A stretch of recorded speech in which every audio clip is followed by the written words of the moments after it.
మనం ఎవరము? దేవుని బిడ్డలు. మనమంతా దేవుని బిడ్డలు. మీదొక ఊరు, ఆయనదొక ఊరు, ఆయనదొక ఊరు, ఆయన. కానీ మనం అందరం ఇప్పుడు దేవుని బిడ్డలు. కానీ పౌలు ఒక మాట అంటాడు, రోమీయులకు రాసిన పత్రికలో 2వ అధ్యాయంలో ఒక మాట. ఆ మాటను మనం జ్ఞాపకం చేయాలని అనుకుంటున్నాను. రోమీయులకు రాసిన పత్రిక 2వ అధ్యాయం చివరి వచనం, ఒకే లైన్, చివరి వచనంలో ఒక్క లైన్ చదివితే చాలు. అట్టి వానికి మెప్పు. ఆ వచనంలో మొదటి లైన్, చివరి వచనంలో మొదటి లైన్. అయితే అంతరంగమందు యూదుడైన వాడే యూదుడు. చాలమ్మా. ఈ మాట ఒక్కసారి మనం జ్ఞాపకం చేసుకోవాలని నేను మీ ముందుకు తెచ్చాను. మనమందరం దేవుని బిడ్డలమే. ఎంతోమంది యూదులు ఉన్నారు.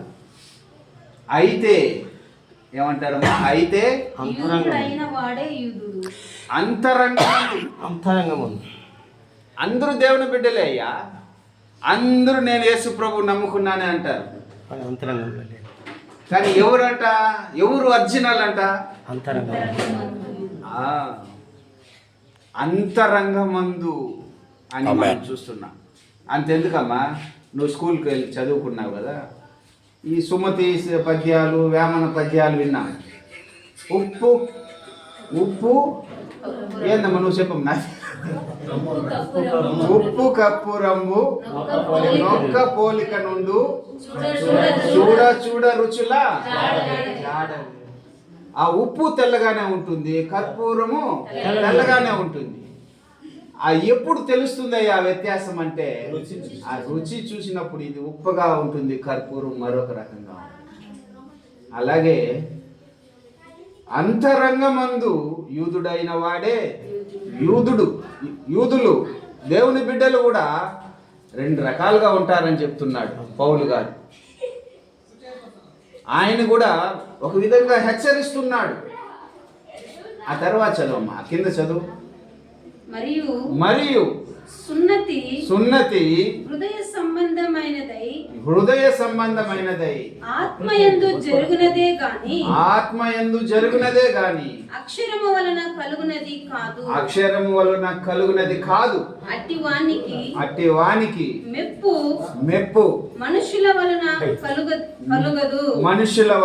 కలుగదు, దేవుని వలననే కలుగును.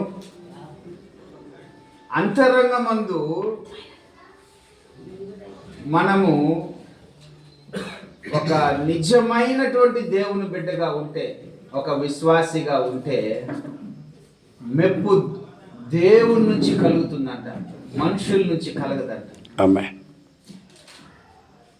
దేవుడు ఏమంటున్నాడంటే, హృదయ శుద్ధి గలవారు ధన్యులు అంటున్నాడు. ఆ హృదయం చాలా ముఖ్యమైనది మన దేవుని దృష్టిలో. గలతీ పత్రికలు ఏమంటాడంటే పౌలు, దేవుడు నరుని వేషము చూడడు. ఆయన వేషం చూసేవాడు కాదు, మరేం చూస్తాడయ్యా? హృదయాన్ని చూసేవాడు.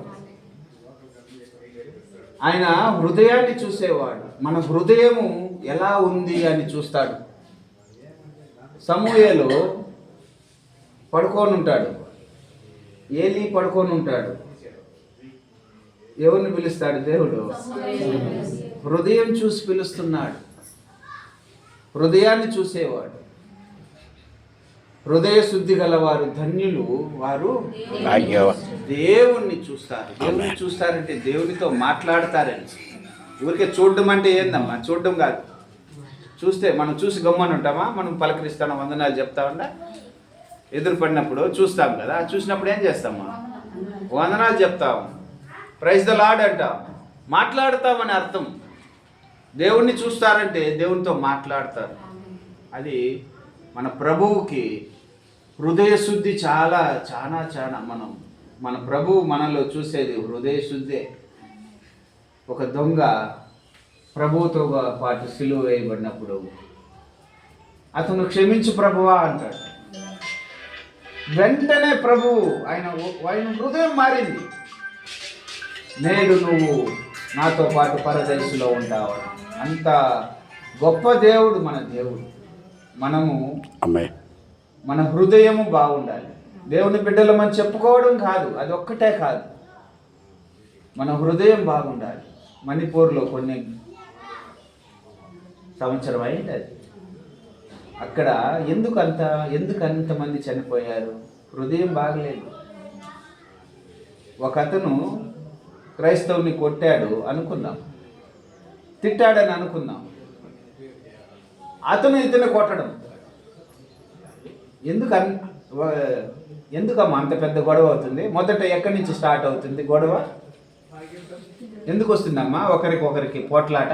ఎక్కడి నుంచి మొదలవుతుంది? చిన్న మాట ద్వారా. చిన్న విషయమే కదా. ఏదైనా సరే ఒక 100 మంది వచ్చి ఒక గొడవ చేస్తున్నారంటే అది ఎప్పుడు స్టార్ట్ అయి ఉంటుంది? చిన్నదిగానే స్టార్ట్ అవుతుంది. దేవుని బిడ్డలు అలా ఉండకూడదు. లూకా సువార్తలో ఒక మాట జ్ఞాపకం చేసుకున్నాం, దేవుని బిడ్డలు ఎలా ఉండాలని.